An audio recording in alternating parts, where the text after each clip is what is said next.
Olá, queridos amigos do Grupo Espírita André Luiz, da cidade do Rio de Janeiro. Agradecemos infinitamente a alegria de poder partilhar com todos vocês este momento de reflexão.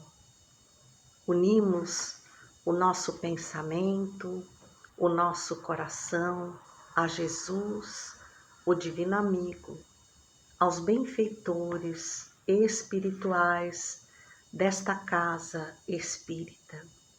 Emitimos a nossa profunda gratidão à irmã Ana Spranger, que nos estendeu este convite, e rogamos que sejamos neste momento mensageiros fiéis do Espiritismo, tentando levar, através da tecnologia do bem, as vibrações amorosas da espiritualidade benfeitora, entrelaçando todos nós, de alma e coração. Foi no ano de 1926 que uma jovem de 20 anos, chamada Gertrude Ederle, conseguiu fazer pela primeira vez a travessia do Canal da Mancha, no Estreito de Dover, com 33 quilômetros separando a Inglaterra da França. Apenas 25 anos depois, exatamente no ano de 1951, a segunda mulher, desta vez uma americana de 34 anos, chamada Florence Shaddock, conseguia também cumprir a mesma marca. Um ano depois, essa mesma jovem, exatamente no dia 4 de julho, propôs-se a fazer uma travessia de igual distância, mas na Califórnia, entre a Ilha Catalina e Long Beach, em homenagem à independência dos Estados Unidos.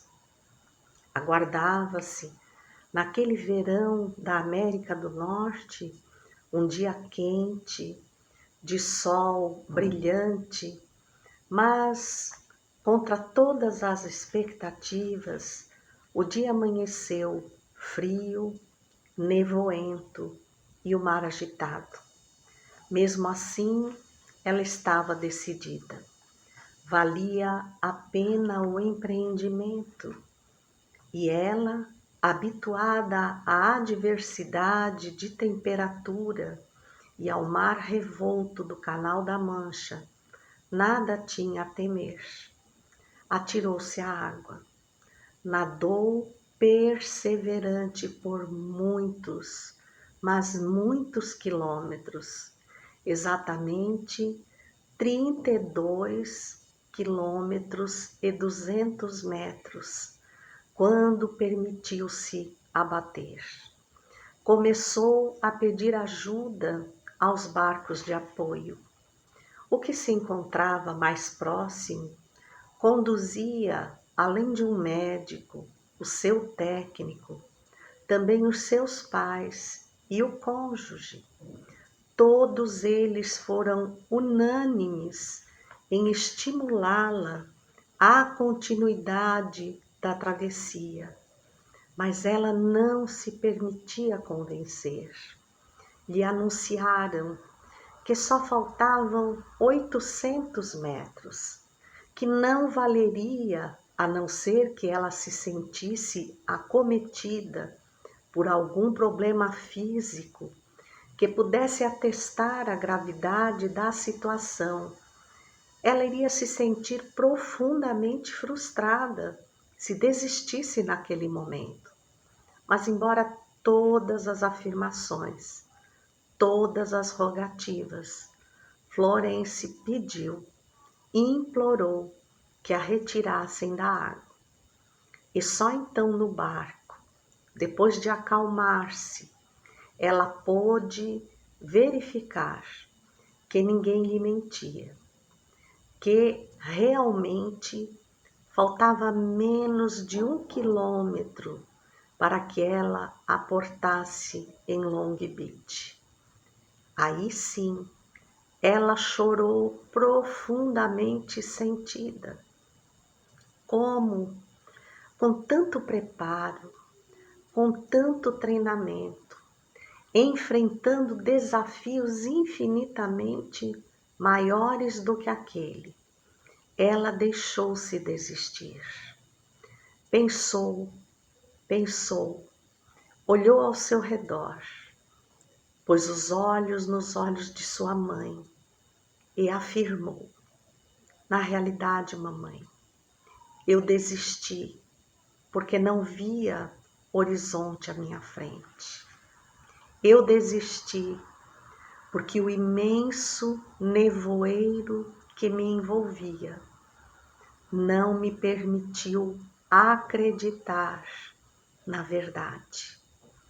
Esse, segundo a história lançada na internet, é o nevoeiro da incredulidade. É um nevoeiro que se abate sobre as almas que não têm realmente um horizonte, um objetivo e uma certeza de que cada momento desta reencarnação, desta travessia, que nós não sabemos quanto tempo vai durar, mas permitem-se abater e muitas vezes desistem da empreitada.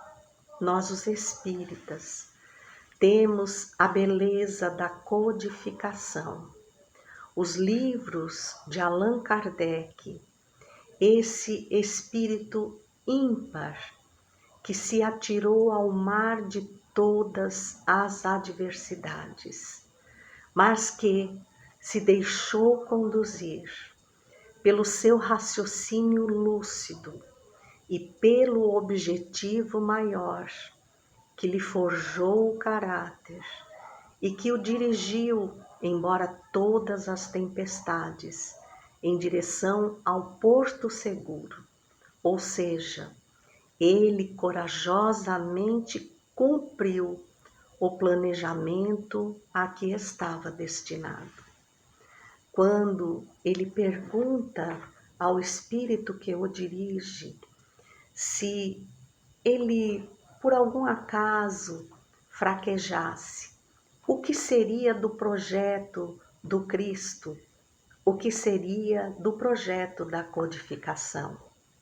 E eles prontamente lhe afirmaram que um projeto dessa envergadura não se apoia nos ombros de um único espírito, que se ele não conseguisse, outro tomaria o seu lugar, e que o prejuízo não seria do edifício da doutrina espírita, mas dele mesmo, espírito que perdera a oportunidade. Assim somos cada um de nós neste momento ímpar da nossa existência como espíritos imortais. Esta é mais uma etapa, é mais uma reencarnação. E se todas as reencarnações, segundo podemos ver de forma muito clara no livro Missionários da Luz, pelo espírito André Luiz, psicografia de Chico Xavier, no seu capítulo 12, cada reencarnação é fruto de projetos muitíssimo estruturados que não fogem à realidade, às necessidades do espírito, mas muitas vezes contam com fatores de complicação que os próprios espíritos, que a breve tempo se atirarão a essa oportunidade ímpar, solicitam para garantir que não vão se equivocar, ou melhor, para complicar, para impor dificuldades, constrangimentos que os ajudem a vencer os próprios desafios. O objetivo de qualquer um de nós é domar as nossas más inclinações, como nos asseveram os Espíritos através de Kardec, em O Evangelho segundo o Espiritismo, no capítulo 17, Sede perfeitos. Mas há uma outra afirmação nos itens 6 a 8 desse mesmo capítulo, que diz: nem todos os que dizem Senhor, Senhor, entrarão no reino dos céus. Essa advertência é indispensável neste momento, porque efetivamente não nos basta sermos alguém que frequenta a sua denominação religiosa. Aqui, particularmente, somos espíritas. Estamos a braços com as próprias dificuldades, mas através da rota traçada por todos os esclarecimentos seguros que a obra da codificação nos oferece, nós temos sim um projeto de vida. Nós trazemos íncitos não apenas as nossas más inclinações, mas também os dons das conquistas positivas que efetivamos nessa infinita caminhada. Só que vivemos momentos desafiadores.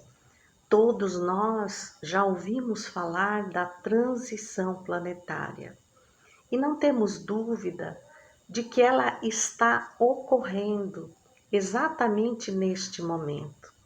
Nós vimos em Kardec, em diversos livros, no Livro dos Espíritos, em A Gênese, em Obras Póstumas e no Evangelho segundo o Espiritismo, no seu prefácio, assinado pelo Espírito de Verdade, exatamente no parágrafo 2, que permitimos ler tal qual ali está explícito.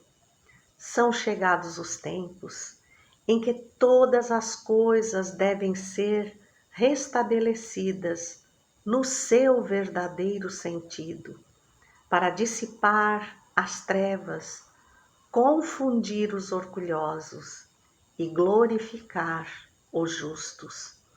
Além de todo esse planejamento a que nos referimos e ao qual nenhum espírito, mesmo aqueles que estão sob uma reencarnação compulsória, ou seja, que necessitaram desta reencarnação imposta pelos seus benfeitores, como o caminho mais seguro para que não se complicassem, inclusive na forma perispiritual, embora eles não tenham participado desse planejamento, ele foi feito por amorosos espíritos, mas a maioria de nós não apenas recebeu esse planejamento, como participou dele.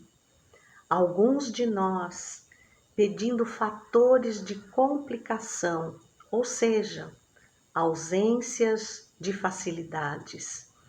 Pedimos um lar onde tivéssemos a chance de talvez vir com alguns dos nossos desafetos, para assim diluídos na segurança que o corpo físico nos oferece, abrigando-nos, espíritos que somos, da dura realidade do mundo espiritual, onde tudo se revela, onde nos sentimos cara a cara com nossos inimigos, onde a ambiência que nos cerca não é aquela que podemos comprar com os valores amoedados, mas sim a que conquistamos através das experiências vividas.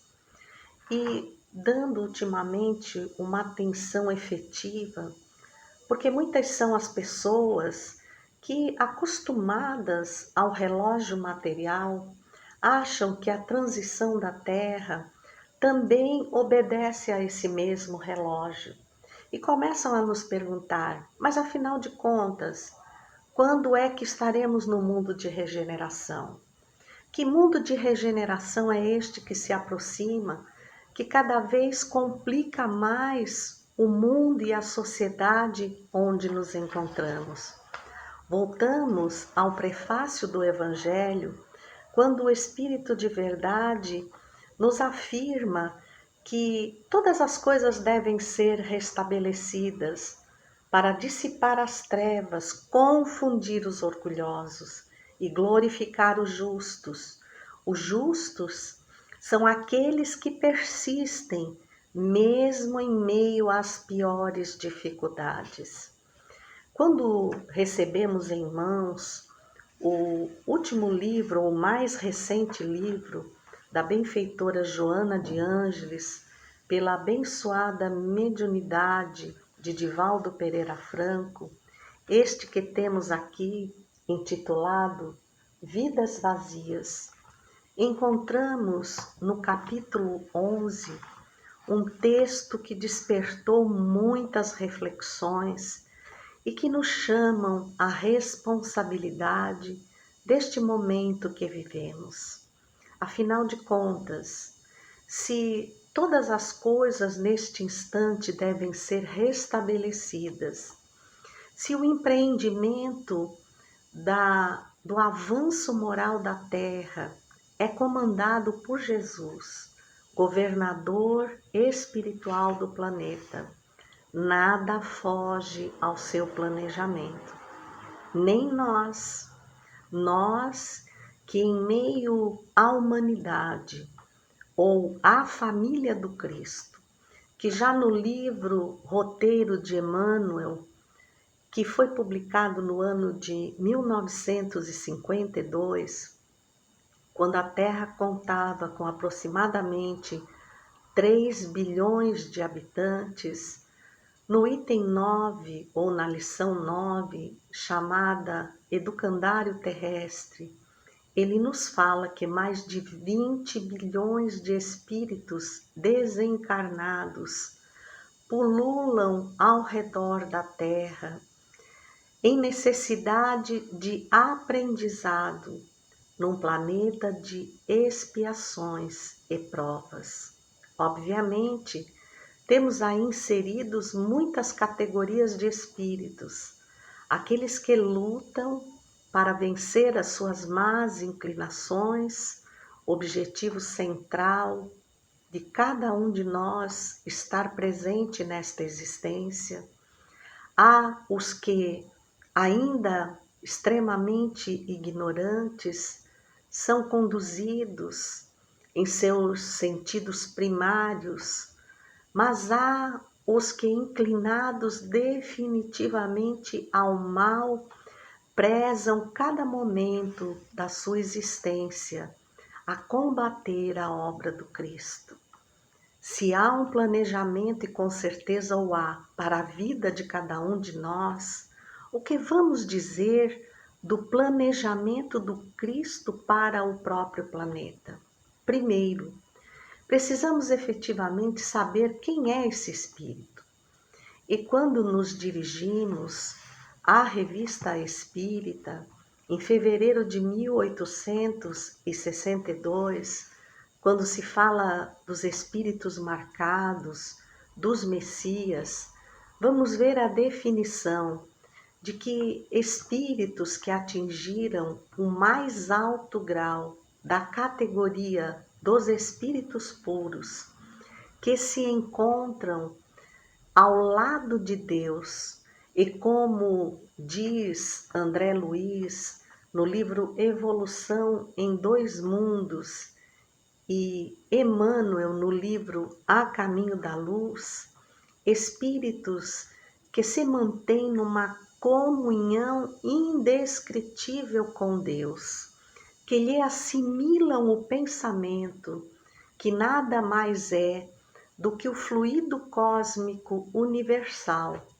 e o modelam atendendo a esse planejamento do Criador maior. E com ele constroem planetas, galáxias, estrelas, até os vermes que ainda rastejam no seio da terra úmida.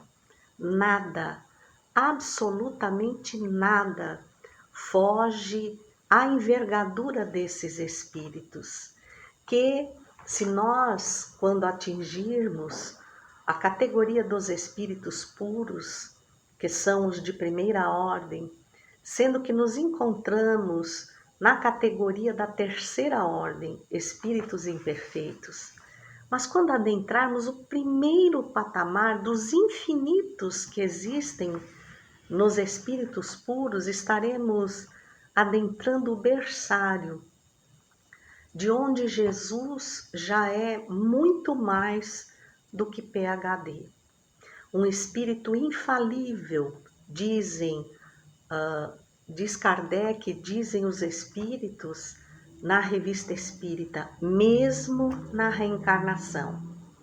Quando Alcione decide mergulhar na reencarnação por vontade própria, ela já um espírito bom, que é aquele que não está comandado pela matéria e que traz em si uma total inclinação ao bem, ao contrário dos espíritos imperfeitos, que se submetem à matéria e, mesmo conhecendo o bem, são dados a aceitar mais facilmente e mais facilmente se inclinar a fazer o mal.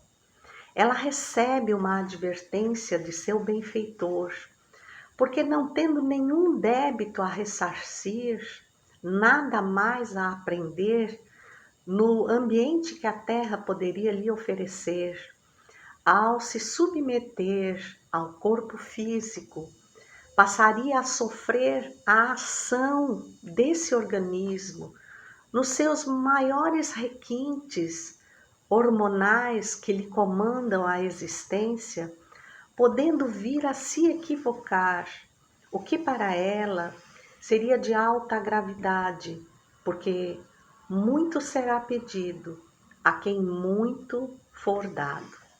Joana de Ângeles é profundamente feliz quando nos adverte deste período de sombras a que estamos subjugados por livre opção, porque no planejamento do Cristo não há a palavra sofrimento.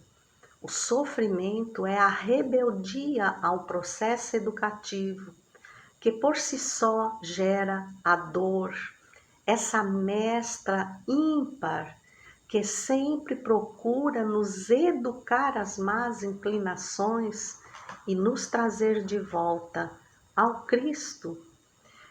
Na lição 11, período de transe, Joana vai nos dizer: as densas névoas de natureza vibratória, e isso nos remete ao nevoeiro da incredulidade, que fez com que Florence desistisse tão próximo da chegada. Mas o que vemos envolto nesse nevoeiro, que tem nos arrastado ao desânimo, à desistência, quando estamos a caminho, quando recebemos do Cristo a incumbência de testemunharmos este momento ímpar da evolução do planeta Terra. Se não somos desses espíritos inclinados definitivamente ao mal e à crueldade, é porque trazemos conosco a confiança do Cristo para dentro daquela messe que nos foi oferecida, semearmos esperança, ânimo, gratidão, alegria de viver, não nos deixarmos contaminar por essa ambiência de imoralidade que permeia todos os ambientes da Terra, como se a imoralidade fosse absolutamente normal.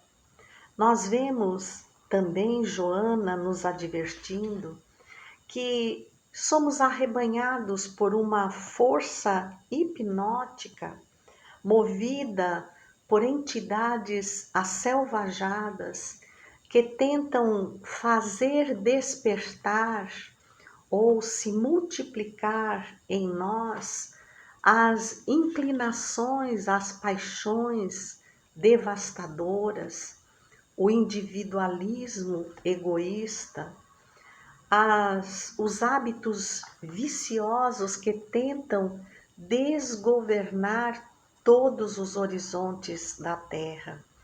E ela ainda nos chama a atenção para o período que vivemos agora, nesta verdadeira pandemia que se abate sobre todos nós e que faz muitos de nós desacreditarmos que estamos sob a guarda do Cristo e sob a proteção de Deus. Porque acreditamos, infelizmente, muitos de nós ainda acreditamos que o vírus da Covid ou o coronavírus foi um recurso de que se utilizou o Cristo para nos castigar, para nos impor normas de conduta que nos oferecesse o privilégio de não sermos contaminados, como se isso manifestasse a escolha de certos privilégios. Então, Joana de Ângeles diz que esse transe pestífero a que nos submetemos vitaliza miasmas psíquicos que se transformam em vírus e bactérias agressivos que infestam os organismos em desarmonia. E é fato, o mal a que nos inclinamos, o contínuo pensamento longe do otimismo, revoltado, se debatendo nas condições que são indispensáveis para o nosso avanço moral, nós vamos investindo cada vez mais nessa matéria mental deletéria, até que ela venha a agir no campo biológico como esse vírus devastador que tem ceifado milhares de vidas em todo o mundo, que não tem guardado nenhum país desse verdadeiro e difícil testemunho a que somos submetidos. Mas não foi obra dos benfeitores espirituais, tampouco de Jesus, muito menos de Deus, mas o fruto de estarmos corrompidos moralmente e infelizmente por valores materiais. Então, quando conquistamos o corpo físico, quando o pleiteamos e por fim ganhamos essa dádiva, essa bênção incomparável, passamos a esquecer que somos espíritos e acreditamos fielmente que somos aquele corpo cheio de necessidades imediatas e materiais. E porque não estamos acostumados a nos privar de alguns momentos por dia para nos aconchegarmos à espiritualidade benfeitora, para refazermos as nossas energias, para refletirmos sobre os verdadeiros e indispensáveis valores para o espírito que somos. Se nos aficionarmos à transitoriedade da vida, fatalmente seremos como Florence, arrebatados pelo desânimo, pela desistência, porque a materialidade nos mostra que os dias estão cada vez mais complicados e as criaturas saem de casa como se fossem gladiadores, se debatendo perigosamente para salvaguardar a sua vida no exercício maior do instinto que nos obriga ao confronto devastador. Nós que caminhamos pela humanidade e que, quando a adentramos, nos tornamos espíritos definitivamente inteligentes, com o acréscimo da aquisição do livre-arbítrio, também nos tornamos responsáveis pelas escolhas que fazemos. Mas paremos aqui para refletir um pouquinho sobre essas escolhas. Quais são as escolhas que você está fazendo agora? Por exemplo, é muito comum todos nós termos perfil nas redes sociais. Alguns o têm no Facebook, outros mantêm canais no YouTube, outros no Instagram e todos os demais aplicativos ou redes sociais que se nos oferecem. E ainda ontem fomos chamadas para assistir um documentário da Netflix chamado O Dilema das Redes e que nós sugerimos que você assista para que naquela forma material, como aqueles que organizaram a estrutura dessas redes sociais, nos mostram que tudo é tecido de tal maneira que eles exploram as nossas inclinações, principalmente aos valores materiais, ao consumismo, de tal forma que, conforme eu pesquiso, conforme eu me interesso por produtos, eles vão marcando e insistentemente vão nos provocando para que nos sintamos submetidos à necessidade de adquiri-los, de tal maneira que nós somos chamados usuários. Quando você entra numa dessas redes sociais, logo eles te pedem usuário e senha. Só tem 2 lugares em que somos chamados usuários: na dependência química e nas redes sociais, que não é outra coisa senão também um meio de que somos quimicamente dependentes, porque aquelas mensagens subliminares que surgem contaminando-nos o pensamento, agem sobre o nosso cérebro, produzindo os mesmos neurotransmissores que os dependentes químicos conseguem ao utilizar-se da droga, que lhe dá, no primeiro momento, uma sensação de prazer, de satisfação, para logo depois declinar em direção ao pessimismo, aos delírios, à depressão, à vida vazia, como diz Joana de Ângeles, a sensação de inutilidade, fraqueza moral, desistência da vida. Prestemos atenção a esses bastidores onde somos conduzidos como se fôssemos verdadeiras marionetes. Mas eu chamo a atenção sobre esse assunto, mais particularmente, para nos recordarmos que tudo que é materializado na Terra é ideação do mundo espiritual, seja ele o mundo efetivamente bom ou os espíritos declinados ao mal. Ou seja, essas redes sociais, formatadas na base dos algoritmos, simplesmente nos tornam verdadeiros robôs, sem a liberdade de pensamento, sendo levados daqui para acolá, conduzidos a necessidades que verdadeiramente não temos, mas às quais nos escravizamos. E de tal forma que quando fazemos a pesquisa de qualquer produto na internet, essa rede capta e guarda essa informação.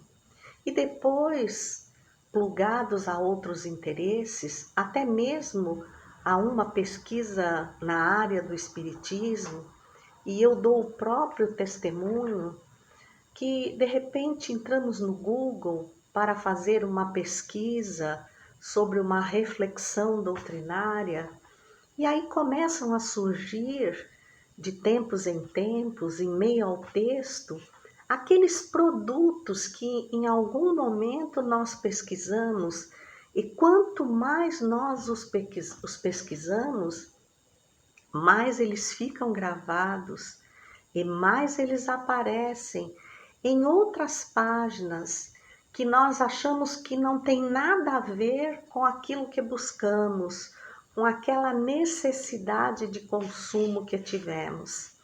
E nesse documentário, que traz embutido em si um filme montado numa família, que é o grupo mais preparado, mais planejado pela espiritualidade, onde somos recebidos para uma convivência em que estreitemos mais os laços com os afetos que já conseguimos, mas também possamos dissolver ódios, anseios de vingança, conquistar aqueles de quem somos inimigos na envergadura do exemplo conquistado, exatamente nos valores que o Cristo nos legou, com os exemplos imorredouros da sua estadia fisicamente na Terra. E narram-nos esses especialistas que essas grandes empresas planejam e pagam as redes sociais para que os usuários ou os dependentes daquele comércio simplesmente acessem as suas páginas, porque aquilo que mais acessamos também vai diretamente para os amigos mais importantes que temos. E essa previsão diz que se nós não comprarmos aquele produto, X pessoas da nossa relação farão. E só por essa perspectiva, essas redes sociais já recebem alguns dólares pelo acesso de cada um de nós. Ou seja, nós somos as mercadorias. Se isso está acontecendo nas redes sociais do mundo material, eu peço a você um instante de profunda reflexão para o que vem acontecendo nos bastidores do mundo espiritual.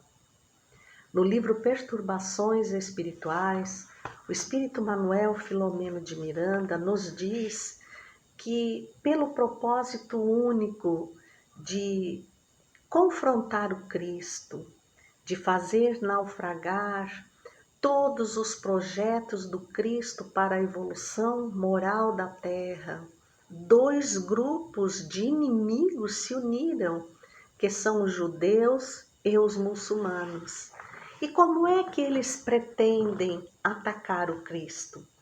Atacando os cristãos, colocando no ambiente em que nos encontramos como se fosse aquele trecho de mar entre a França e a Inglaterra, ou entre a Ilha Catalina e Long Beach, o ambiente povoado por esse denso nevoeiro da incredulidade que nos permite convencer que nós somos pequenos demais, que nós somos fracos demais e que nos convém aceitar as imposições dessa sociedade materialista, consumista, para pelo menos garantirmos o que de fato nos interessa neste momento, uma sobrevivência e uma sobrevivência com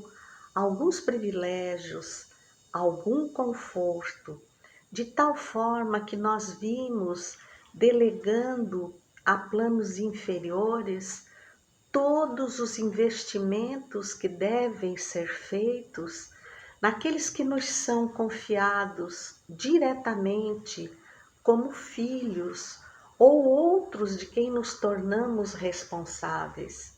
E que, conforme Emmanuel nos afirma no livro O Consolador, em suas perguntas 109 seguintes, que a primeira infância, até mais ou menos os 7 anos de idade, o espírito está se adaptando à nova forma de vida, ao corpo que o serve, à estrutura familiar, à comunidade onde está inserido, e que no mesmo grau de dependência material que se encontra de seus pais, eles também têm a missão. Essa é a palavra que os espíritos oferecem a Kardec na pergunta 208 do Livro dos Espíritos. Os pais têm a missão de oferecer os primeiros conhecimentos da reencarnação àquele espírito, legando-lhes o próprio exemplo, tal como Jesus fez conosco. Ele não disse como deveríamos fazer, ele mostrou como deve ser feito. E essa dependência, também esse HD novo em folha, que o cérebro daquela criança traz zerado para que se instalem novos hábitos, que formulem resistência moral aos desafios que virão, desafios naturais de um mundo de provas e expiações, de espíritos imperfeitos que vêm para combater essas más inclinações, estão sendo deixados de lado. Os pais saem ao campo da luta profissional, a princípio porque realmente precisam buscar a sobrevivência, os recursos para a sobrevivência, e na maioria das vezes, seduzidos por essas conquistas, pelos valores assalariados que passam a receber, sentem-se com o direito de relegar aquela responsabilidade com os filhos a colaboradores altamente capacitados, não podemos negar, mas que por sua vez também exigem altos salários, mas que não têm com esses espíritos nenhum vínculo afetivo, estreito, que possa lhe alavancar o progresso moral. E é assim que ensinamos os nossos filhos a ser totalmente dependentes da tecnologia, que não podemos negar que é um grande avanço da inteligência do ser humano. Mas esses grandes avanços da inteligência não necessariamente querem dizer que também hajam avanços morais. Então, neste momento de denso nevoeiro sobre a terra, em que somos convocados a um testemunho infalível, que, como o Evangelho nos fala em seu prefácio, vai deixar todos os valores verdadeiramente à mostra, vai testar a nossa resistência moral, de tal forma que trouxemos de volta o pensamento ímpar de Rui Barbosa, quando disse que de tanto ver vencer as nulidades e as injustiças, haverá de chegar o dia em que o homem se envergonhará de ser honesto. E efetivamente isso vem acontecendo. Nós ensaiamos os nossos filhos e lhes dizemos que a única certeza que nós temos é o que podemos trazer para casa agora. Por isso eles estão indo para horas de trabalho extremamente prolongadas, minimizando cada vez mais a estreita convivência com os laços familiares. Aí um projeto de nós mesmos se materializa com o nome de coronavírus e vem nos testar as resistências físicas que nada mais expressam do que as nossas resistências morais. Não que os espíritos que já tenham uma aquisição não possam ser contaminados, porque olhamos para trás e vemos na gripe espanhola, no início do século XX, espíritos como Eurípides Barçanufo e Batuíra serem arrebatados por essa doença fatal. Mas aqueles que verdadeiramente necessitam, se tornam totalmente dependentes das conquistas efetivas da materialidade, que não conseguem respeitar o próximo, nem as leis de isolamento social, não tomam todos os cuidados para as necessidades veementes que nos fazem deixar o lar em busca dos recursos indispensáveis, aqueles que não agem com perseverança, responsabilidade, não vencerão, com certeza, uma pandemia muito pior do que a do coronavírus, porque é a pandemia moral, aquela que não se deixa limitar pela materialidade, aquela em que muitas vezes perdemos a nossa dignidade para conquistar algo que efetivamente, a breve tempo, será consumido, porque tudo que é material vai perecer. Nem o nosso corpo conseguirá sobreviver ao tempo que o consome, que lhe desgasta os implementos, os órgãos, e que vai, na grande fatalidade do retorno à vida espiritual, atirá-lo à sepultura. O profeta Isaías, no capítulo 40, versículo 31, compara o verdadeiro cristão às águias. E dizem que quando a tempestade chega, as águias renovam as suas últimas energias e não desistem do objetivo que perseguem. Ao contrário, elas voam em direção à tempestade, porque a tempestade, ao atingi-las, também irá passar, e elas alcançarão o céu mais alto, as nuvens ficarão abaixo do longo e alto voo que elas irão efetivamente atingir. Com o sacrifício de algumas penas, alguns ferimentos, mas elas não desistem de voar alto. Esse deve ser o propósito do nosso espírito. Nós que somos cristãos, temos que nos dirigir em direção ao Cristo, mesmo que esse temporal, esse verdadeiro nevoeiro da incredulidade, venha desafiar as nossas resistências. Nós temos que nos manter firmes, eretos, e se precisarmos sofrer todos os prejuízos materiais, nós resistiremos, porque o limite da materialidade é logo ali.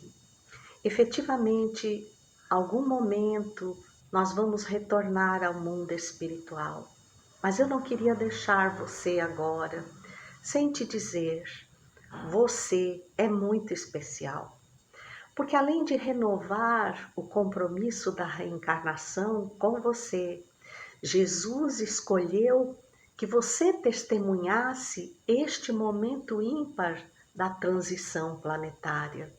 Ele sabia que você passaria por graves desafios, que muitas vezes o desânimo tentaria combater as suas energias, atirá-lo ao abismo da desistência, convencê-lo de que você é inútil, transformá-lo numa caverna escura.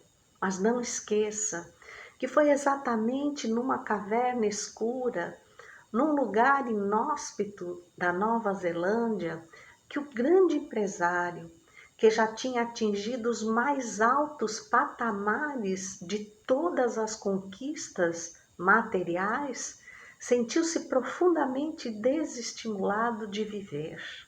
Mas antes, resolveu dar-se um tempo, num lugar distante de toda a tecnologia, para ver se encontrava Deus, esse ser supremo que tantas vezes lhe haviam falado, mas que ele não conseguia acreditar. Foi assim que ele conheceu Waitomo, e numa cabana simples, longe das luzes fulgurantes da cidade, ele descobriu que mesmo sendo noite, quando a lua brilha no céu, ela clareia a escuridão da terra.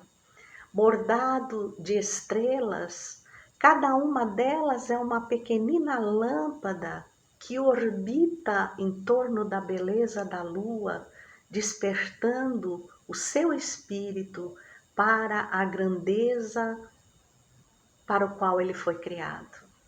Foi assim que, nas suas andanças, ele descobriu a entrada de uma caverna. E o que ele achou nesse complexo, ele decidiu legar aos que vieram depois.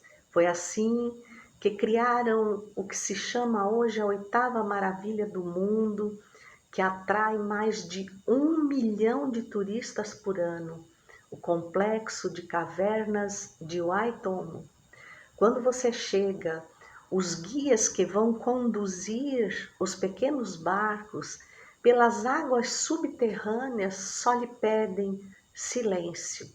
E quando a pequena excursão termina, esse mesmo guia lhe pergunta o que foi que você viu.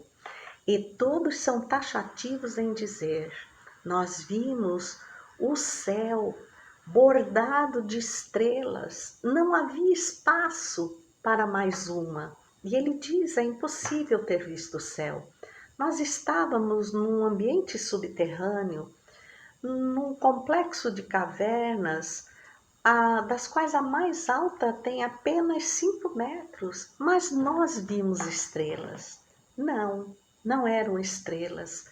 O que vocês viram foi o lusco-fusco de larvas de vagalume que testavam aquela luz que esse inseto leva na sua cauda e que lhe forneceram a ilusão de um céu, exatamente para te dizer: se nas cavernas escuras da terra Deus povoa o teto dessas cavernas com milhares de larvas de vagalumes para conduzir por indução o seu pensamento ao céu forrado de estrelas, o que não será capaz de fazer esse mesmo Deus quando você, mergulhado no escuro de si mesmo, busca uma razão para viver?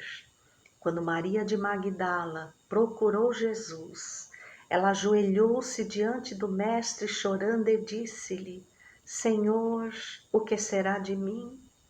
Eu sou apenas ruínas morais. E Jesus lhe disse: Maria, Maria, se nosso Pai que está nos céus é capaz de fazer flores surgirem nas ruínas materiais a toda a primavera, O que não será ele capaz de fazer nas ruínas morais da criatura humana? Foi assim que Maria de Magdala tornou-se verdadeiramente a convertida, a mãe de todos os leprosos, do vale que ficava para fora das muralhas de Jerusalém. Foi ela que lhes apresentou Jesus. Foi ela que os ergueu das câmaras escuras da lepra, hoje conhecida como hanseníase, para a vida espiritual, que logo, a breve tempo, eles iriam atingir, na companhia do Cristo de Deus, que é o nosso Jesus. Olhe para dentro de você. Você não é apenas muito importante neste momento da transição planetária. Você é indispensável. Jesus espera a sua contribuição e ele guarda a mais absoluta certeza de que dentro de você, muito mais do que trevas, há um anjo sendo construído. Então não perca esta oportunidade. Deixe aqui, nas pegadas que ficarão, a marca indelével da sua passagem, como uma águia que voou firme contra todas as tempestades, porque ela tinha um objetivo maior, que era Jesus. E juntos voemos para o Cristo, iluminando o horizonte da terra. Infinita gratidão e muita, mas muita paz a todos.